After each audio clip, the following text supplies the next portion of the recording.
Allera Dawn, welcome to the We Rise podcast. I'm so delighted to have you on today. Thank you for joining. Will you introduce yourself so folks know who I have the delight of speaking to today? Yeah, thank you so much for having me. My name's Allera Dawn, and I am a life and business spiritual coach. I am a spiritual wellness expert in business, a podcaster, and I would say change maker and activist. Tell us a little bit more about your story and how you got to what you're doing today. Sure. So my story is multi-leveled, and growing up from a young age, there was a lot of violence and um, treading on eggshells, narcissistic father, quite sadistic, not being safe in the home. So it got pretty bad by one in the home environment. The control was around money, so it meant that we were pretty limited by the fact that my dad held the money, he held the control. So I decided, well, if that is the only control that you're going to have over us now, then I'm going to get myself a job. So at 15, I had a job doing waitressing and doing all the holiday stuff, and I worked in a card shop. It really helped build my confidence in dealing with different situations and people and taking responsibility on as a young, person. But it meant that I had choice over what I wanted to do, and nobody could turn around and say, no, you can't do it because we're not giving you the money or whatever else. So I was earning like £150 a week at 15, which back in the 90s was a really good amount of money. And it kind of gave me a taste. But it also meant that because I'd already earned that, I expected more. It was like a set point was different. And it gave me a taste of financial freedom, never having to ask somebody else for money, never having to be in a situation where I had to stay somewhere because I didn't have any other choice because of money. And it got to 18, and a month after my 18th birthday, I had to do a bit of a kind of, I didn't tell them. I basically packed my stuff up, found somewhere to live, orchestrated it all, and then pretty much the day I was going, my dad wasn't there, and I'm like, I'm going, I'm not giving you an address, I just have to get out of this, it's safe here. I was on constant fight or flight whilst in the home. What's going to happen next, who's, and it was a dangerous situation, and it's a miracle I'm alive. And when you have that realization that the level of risk that I was at, what I recognize is not only was the trauma the breadcrumbs for me to heal, overcome, alchemize, and then switch on some kind of healing gift, which I now help my communities with, but I also orchestrated diamonds. And this is a really powerful thing, is that a lot of the time we get caught up in our story of like, we were alone, we weren't supported, but there were diamonds, there were people along the way that came in with this frequency and this kindness and this support and this energy that I needed desperately, because it was almost like whilst in the darkness, there was a diamond there that stepped in and just offered something. And recognizing that that diamond frequency is within many of us, and our need to not only alchemize our own story so that, we step into that brilliance of ourselves, we unveil it. And knowing that sometimes a conversation, us stepping in, us not playing the bystander anymore, is us coming into our power and our brilliance. And when we're in kind of like situations, and that can be your home environment, you could be a neighbor, you could be a workplace, you could be the CEO that wants to cultivate change. It's about activating that diamond brilliance within yourself, knowing that you may have had all the multifaceted of all the experiences. You've probably played the persecutor, you've played the victim, you've played it all. But unveiling that is knowing that your multifacetedness without judgment and compassion means that you can actually shine more with more brilliance. And it means that you're not affected by so much of the judgment because we've played it all. And that's part of the power, is knowing. I left home at 18. Obviously that was a big leap at that time. And I then found myself in finance. So I interviewed for a job, ended up being in a department where I was the youngest by 10 years, but it was a gift. I was thinking about this recently. When I had my interview, it was when there was this massive eclipse. And I remember halfway through the interview, we stopped and we went outside and just looked at the sky, and it was pitch black. And I was remembering it the other day, and I was thinking about the diamonds. And those two people I had multiple interviews, but that final interview was on that day, and they didn't even finish it. They're like, you've got the job, you'd connected with them. And I was only I was 18, about to turn 19, and I got a job at JP Morgan. So, top global investment bank. Those people are diamonds. They offered an opportunity for me to create a completely new reality for myself. And, a lot of people split this thing. They think these old systems are really bad and all the rest of it. Everything has, multifaceted. We can't judge it, but we do need to alchemize things that aren't working. So I worked my way up. I was in New York at 21, running a team of 10 people on a project. Then I came back and moved to London and really kind of looked at my opportunities. I came up against all the, in the 2000s, there weren't many women on the trading floor or doing anything like that. It was about the adversity. It was about me being in this deeply patriarchal environment as a woman, a very young woman as well, who didn't come in with a, boys club lineage background that had, dads found me a job there. So it was coming up against all of these kind of adversities, but in doing so, it was about claiming my worth at the time. So I got headhunted in my mid-20s twice. That made me recognize I could really argue and negotiate my worth. And that if you didn't ask and you just sat there and just go, oh yeah, just hand me what you think. It's like, no. So I had a job offer from 2 global investment banks, and I kind of played them off against that and got a guaranteed bonus. And I was 25.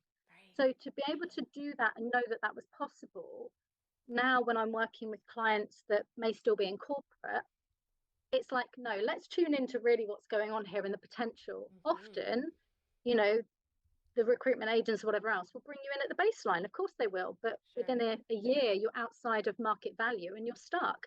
So it gave me some confidence and playing with much bigger numbers, which was completely new.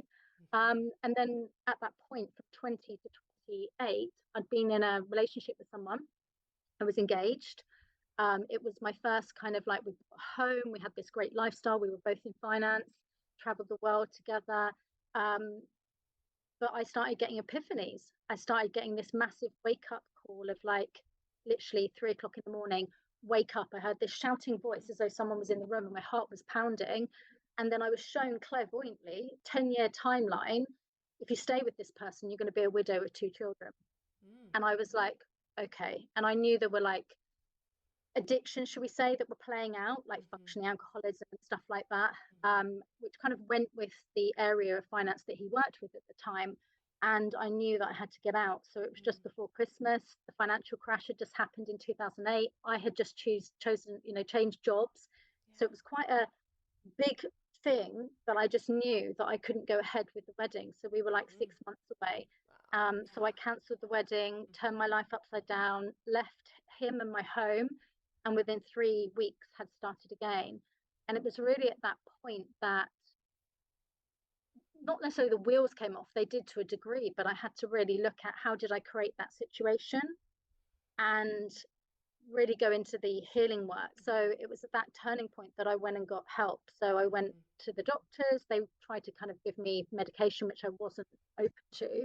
So it was about counseling. So the next diamonds came in. So there was a person called Neil Brenner, who was this leading psychiatrist for basically there's like a kind of organization through the UK, like clinics and everything, like top clinics, one called Priory. So he referred me to this amazing cognitive analytical therapist on Harley Street, and I worked with him for a whole year. I saw him twice a week. It really was like, all my support systems had gone. I'd just changed jobs, left everything, done everything, and really supported me through that first level of being seen, being heard, and changing my life about. And I remember by the end, I was like, how can I turn this into gold? How can I make this situation better for somebody else? So I retrained whilst I was still in finance. So I went back to uni to then try and choose what type of therapy I wanted to try. Then I signed up in Gestalt therapy. Then I discovered clinical hypnotherapy, and I trained for both at the same time. But the clinical hypnotherapy showed me the power of the fact that it's not just in the present. We can't talk ourselves out of stuff that are deep inner traumas. And then I kind of realized at the end of it, I thought, I'm just going to, I'll find someone, I'll get married, I'll have like a little side hustle.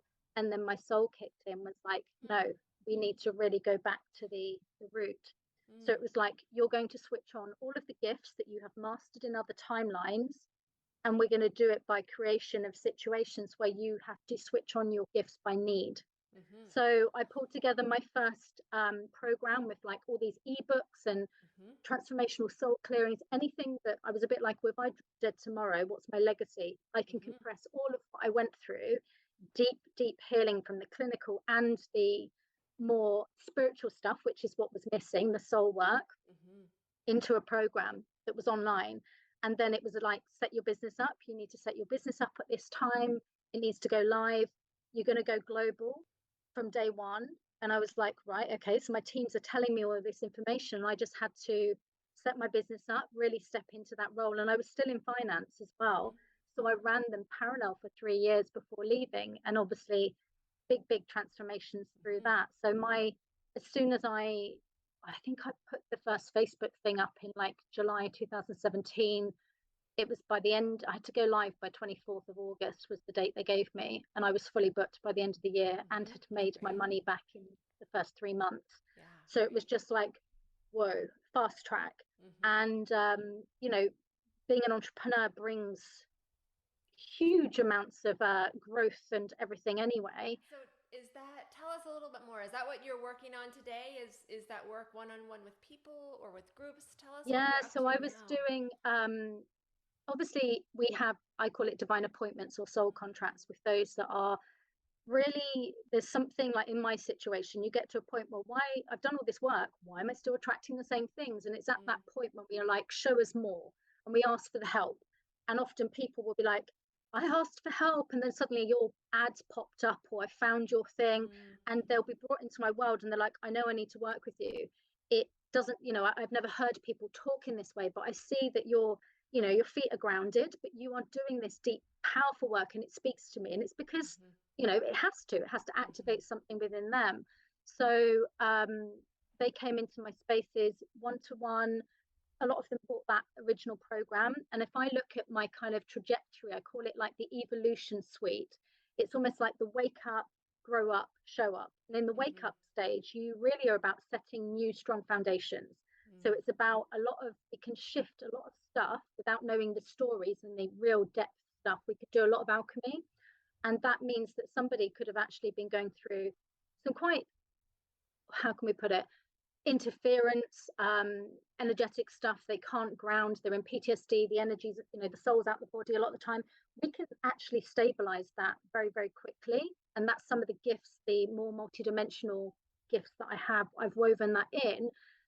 You can't really make loads of changes if you're in chaos and PTSD and you're operating like that. You Mm-hmm. can't be of service either. And you Mm-hmm. can't make big impact because you are just in chaos. So all you are in alignment with is fire drills and that kind of stuff. So I have the wake up stuff, which is probably more online. They have their own, that training program that I had to go through, knowing that quite frankly, nobody's going to go through that level of depth. So it will make a big shift for them. They come and work with me one to one, which could be anything in their life. So that's the kind of like, that's in one of my programs called the Soul Architect series, Made for More. And we go through all areas of life, relationship, health, like the foundations get reset. And that's really in like the grow up stage. And it has that one to one element where, I can really alchemize things quickly because I can really tap in on many levels in the blind spots. And I think the one to one stuff on your journey is really powerful because you don't know what you don't know. And somebody being able to see things in a different way lands energetically. We do the very, I call it the soul architecture work, which is like my kind of psychic surgery that I do. And things shift. It's like you walk in one person and you're able to elevate out. And I believe that we have the potential to compress time around our healing and what we do. And I think that is so powerful. It's like we choose rather than following an old timeline, we choose. And then the top level is my luminary leadership, and that's the show up level. It's when you're kind of doing what I'm doing, which is, connecting communities on LinkedIn and finance and fintech, bringing in more of the connections with different communities. And it's about that luminary leader. It's like I'm being unapologetic in my woo-woo-ness, but also my clinicalness and all of these other parts, because I get to show up as all of me. And, women, this is going to be the first incarnation we've had the opportunity to do that. So unless we claim it, unless we're those lighthouses, we don't necessarily firstly set up the blueprints and the templates for others to calibrate to, but they can't see us. So it's like we go first. It's us that are the leaders. And, that brings up so much of our stuff anyway. Sure, But it's absolutely. kind of that journey. And I work with people on multiple levels and go into very deep levels of trauma and the healing work. But then I'll go in and do the business and the wealth activation and the bigger kind of, I hold the bigger vision and pass the boundaries, which helps them, what's the word for it, stabilize their energy to step into it. Because if they're trying to do it themselves, often it's all the doubt, fear, the chaos. And if you cannot hold that frequency at a higher set point, you cannot attract in what aligns at the higher point, because you're constantly in this like chaos. So my kind of ability is to hold that energetically. So many different threads, particularly being able to recognize what's holding back you in your own life, growing up, working with your clients or communities, what's really keeping someone at a lower frequency or at a stuck point. You talked about these diamonds or points of brilliance as being sparks or stars that really showed up when they were needed.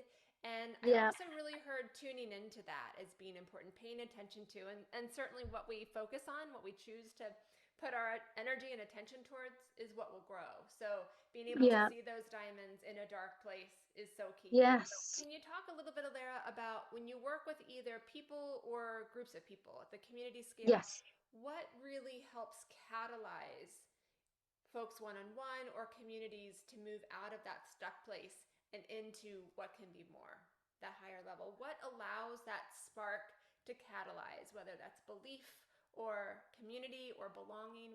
What allows that? So I think there's two things. One, it's empowering somebody to know that when they listen to that soul desire, it's the desire for the growth. So often the block is the upper limit. The block is the invitation for the spiritual growth. And I always share that today's upper limit is, well, how can I put it? So yesterday's kind of like status quo is today's upper limit. So it's almost like what was like the glass ceiling is today's status quo that we now want to work through. So we're constantly evolving. Exactly. And it's never going to be 100% easy to just lean into our next level ever. We need to know that we go through these birthing cycles, and energetically that means going into the deeper, darker, traumatic stuff that holds the lower frequencies, where there is gold on the other side, because you get to alchemize it multidimensionally. That then allows your container to be freed of the lower frequency to actually be the vessel for more. Because I'm working with people really opening themselves up as the channel, because I'm a clear channel. That is why I'm pulling in so many different, parts of information. But we have that, and when we're in our power with our unique soul signature, rather than comparing and copying, and even the modalities, like that is a very controlled, contrived frequency. It will serve you to give you some point, but actually when it comes to, okay, well, I'm not here for everybody's amusement, or I don't need validation from everybody else. And because I'm kind of like drawing outside the boundaries, when people are in my spaces, they've seen my evolution. They can see, like, how is she pivoting all the time? One of the biggest things is, how do you do it? And it's because I'm always on this kind of like initiation into expansion. I say yes to soul. If there is a desire there, that is soul speaking to me, because there is something I need through that. So I deeply trust myself, and that takes time. But when they're leaning into that, when they're leaning into that energy of really, my spaces are like Fort Knox. When we're working with trauma is multidimensional. Trauma also involves us connecting into multi different playgrounds with different beings of different, consciousness. So there is no nonsense energetically going on in my spaces. So for somebody to know they can go into the darkest of the dark to elevate their frequency and their perspective around it in a space where nothing bad's going to happen to them, if that is what's playing out. Yes, exactly. That is a big piece of what I do. And it's also that remembrance of tapping into your why. When we get into the, I can't do it, it's really frightening, this bad stuff's going to happen, whatever else, it's going into the why. And that's back to the soul signature. And it's back to, the more we say yes to soul, I didn't know back in 2017 what I'd be doing now. Like, and to be honest, if I had known all the stuff I had to go through, I probably would have resisted loads. The more you want to show up, the more you need money to facilitate and support it. People with big hearts and big impact should be able to have big money, because that means it gets to have bigger impact. It's changing that whole thing. So when we're in that kind of grow up stage, money work, I do money courses as well. So there's something called Money, Soul and Magic, and that's 3 months of like upgrading your soul purpose, activating the money to come in and support it, and really activating your manifestation powers to Love that. claim what you want. So Great. there's lots of stuff that comes in, and they're different containers, but it's like you have to say yes. You have to be From willing the to take that step. sidelines, you can sit Right? and watch through the window, Right, you have to but like, engage. Right, you have to engage. So it sounds, I love the process, and it's so true to my own, resonates with my own experience of that trauma or pain or struggle. You can't sidestep it. You can't resist it. It really is the process of dropping down and down and down and going through it, allowing it is what the alchemical process is. That's what allows it to transform. And it's that presence, it's that being with, which can be hard, but that sense of support is so key in so many ways. Um, when you talk, Allera, about people showing up at the next level, yeah, what is that spark, that jump that allows people to show up? Is it growing that self-trust? Is it having that self-belief? Because that's hard sometimes for folks to yeah, I really think show up in a new way, in an authentic way. I think what it comes down to is you've got choices. So like I know my bigger vision, so I know that I'm going to be leaning further into it. I think the other way of doing it is like when you know deep down you're meant to be stepping up, you have two choices. You're going to go through you're fighting with yourself, your own resistance, Mm-hmm. and it will get so energetically compressive, it will get so draining that what you will do, that battle with yourself to not step up because you're resisting stepping up, will actually create a block with money flow. It might actually manifest a health issue or something that pops up. It will start affecting your relationships or things get stripped away. I used to call it the big boot of the universe, but recognize that on a quantum perspective, you are compressing your own energy and you are playing into certain timelines of the lower variety, and that will be enough for you to seek help. So Mm-hmm. sometimes we create our own rock bottom to a Mm-hmm. degree, not necessarily like the homeless out on the street rock bottom, but oh my god, this, where are my clients going? The money's Mm-hmm. not coming in, Mm-hmm. things aren't working anymore, what's going on? And that forces you to go and step into something to get the help. Mm-hmm. And it's when you get the help, people come to me for money, I'm like, okay, money's one part, but we need to do all of these The other things, rest. and it then Yeah. allows you to do. So it's often like we either step into desire, which is expansive, which is about trusting that that is a message in itself, or we kind of fight with ourselves until we have no choice, and then we have to. So I don't think there's any one way, and I don't have Yeah. any kind of judgment around it. But quite frankly, in an hour, we alchemize the whole lot, and the person comes out going, "Oh my god, I can completely see how I've Mm-hmm. created this, how this has happened," and then Mm-hmm. we work on shifting the energies that they have quantumly entangled with other timelines they don't want to be part of, so that they're actually freeing up their field. And often what happens is we'll come off and the next day they're like, I've got a new client, or I've got something else, Mm-hmm. because we've Yeah. changed it all. And Intuition. then they're yeah, you can't receive when you're in that situation. Mm-hmm. Yeah. So no wonder everything's blocked. Yeah, absolutely. So it's energetically showing up aligned, it's freeing things, it's recognizing where the roadblocks are, and there's also the compassion for those parts of ourselves that show up in those ways. But I also loved, Allera, that you talked about vulnerability, because I think that vulnerability, when we're willing to show up in a way that we don't know what the outcome is, we don't know who's Yeah, necessarily hearing our story, but still showing up for ourselves first and yeah, connecting from that place of alignment can be where the magic happens in so much. So I love this. So as we get ready to roll into wrapping up pretty soon, I'd love to move into some high roller questions, quick roller questions with you, Allera. Tell us sure. what you've talked about this maybe a little bit, but tell us what brings you joy. What brings me joy? Music. I've got Mm, like my Spotify things have like all these different, I call it like activations. There'll be like 3 or 4 tracks that really set me mm-hmm, into a completely different energetic state.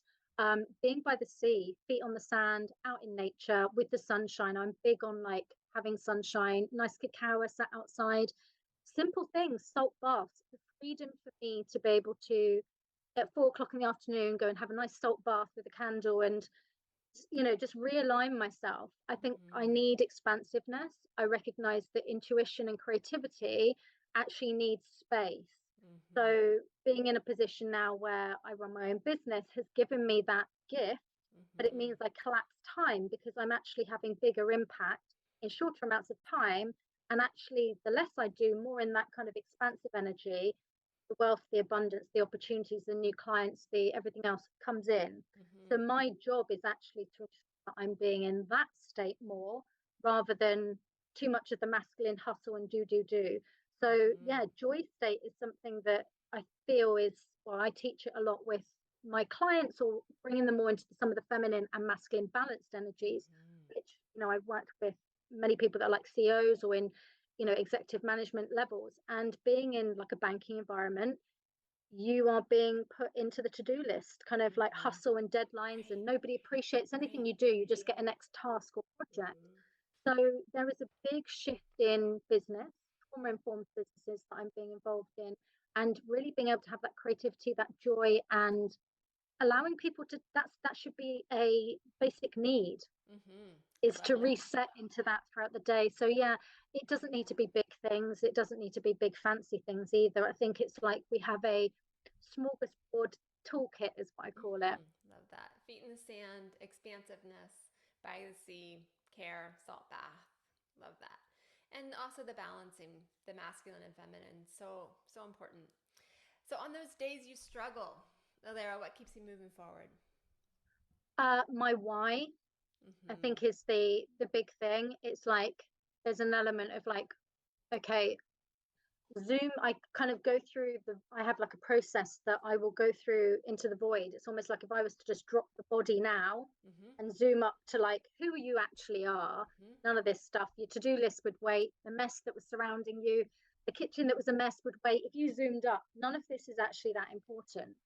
So it's Mm-hmm. like actually coming back into that bigger perspective.